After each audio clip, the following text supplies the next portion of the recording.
when I was in high school, I have two younger brothers, both of whom are now successful business people. But my youngest brother was particularly entrepreneurial from a young age. And even in high school, he had a lawn business. And before he could drive, he actually owned a truck, a trailer, and two big lawn machines. He was pretty successful for a high school student. But I remember him coming home from his work one day, and he said, you know, if it wasn't for customers or employees, this would be so much fun. And I went not into business. I'm a doctor. I went into medicine. And I thought, well, this is going to be different because medicine doesn't really have customers and employees that way. Well, it does. So the people that make medicine sometimes the most fun are also the people that sometimes make medicine not the most fun, and that's the patients. Because Swapna will back me up on this, I'm sure, but nobody ever tells you a straight story when you're talking to a patient. And I have found that the people who are the most difficult and have the most difficult problems are usually the ones that are really not telling you the straight story. So I'm going to tell you a few tricks tonight that I hope won't totally discredit all your physicians that you take care of. So I happened upon some of these tricks quite accidentally. When I was a young doctor, I was in the hospital and I had been asked to see in consultation a particularly complicated case. And I was warned by the nurses before I went in to see this particularly complicated case that he was a particularly not nice person, and was going to give me some grief when I went in there. So I tried really hard to go through all the records that were in the chart before I went in so I could, go in knowing what I was talking about. And there was just so much on the chart and the complaint was not clear. And I just finally was like, okay, I just gotta dive in there and try to figure it out. So I go in the room and I sit down and I say, how did you get here? And he looks at me and he says, my wife drove me. That, of course, that wasn't the question that I intended. But I realized that in letting him talk, he told me something about himself that I don't think he intended to tell me. And that was that he was a very simple person. And when he complained that nobody was telling him what was going on, what he was really saying was that nobody was telling him what was going on in a way that he could possibly understand. So I went on with this and let him tell me his story. And I found that that was actually pretty helpful. When you let someone else tell you the story, the things they include are important. The things they don't include are probably even more important sometimes.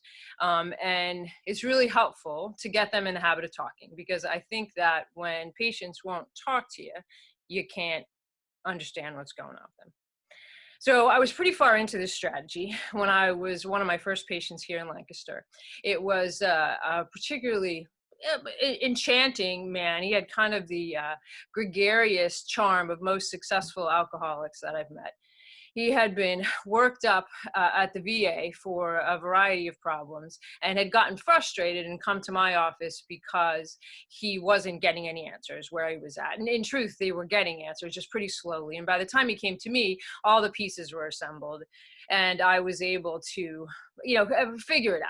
He came into the office with his two younger sons. They were late teenage, early teen years, all big, burly, tattooed guys. And we walked through things. And then I said, this is the thing. This is what I think you have. We need to get started on this. I'm going to put you in the hospital today. We're going to get a biopsy. I'm planning on starting chemotherapy before the weekend. We got to get you better. And the three of them kind of looked at each other, chuckled a little bit. And the one son said, hey, Doc, did you sleep at a Holiday Inn Express last night? And I had no idea what he was talking about. But I suddenly started to feel like I was in a very small room with three very large men who wanted to know where I slept last night, which made me a little uncomfortable. And I took, hopefully, what was a fairly furtive look at my distance between me and the door before I said, I'm sorry. I don't know what you mean by that. And they're like, Doc, don't you watch television? Come on, Holiday Inn Express. Like, you're getting stuff done. And I was like, oh, look at that. It was a compliment. We didn't see that coming. But we'd established he gets to talk, I get to ask questions, he gets to talk, I get to answer questions, and we had a good relationship. He did well with his treatment, in that his cancer went into remission, but it came back again pretty quickly. He got through therapy, but it was difficult. He'd had about 2 months where he was really well.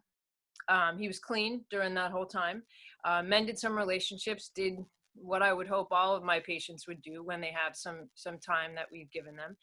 And we had to have a conversation about whether we wanted to start treatment again, knowing that I couldn't cure him, that it would just buy him some more time. And he said, doc, I've been through this. I really don't think I want to do that again. And I'm like, well, that's a reasonable decision in the position that you're in right now. And he said, so now I got to ask you some questions. And I'm like, okay, here we go. And he said, doc, I really want to have a drink. And I was like, well, all things in moderation. I think that's something you discuss with your family, but I wouldn't say no to that. And he said, all right, okay. He said, I'm going to start smoking again. He had lung cancer. And I was like,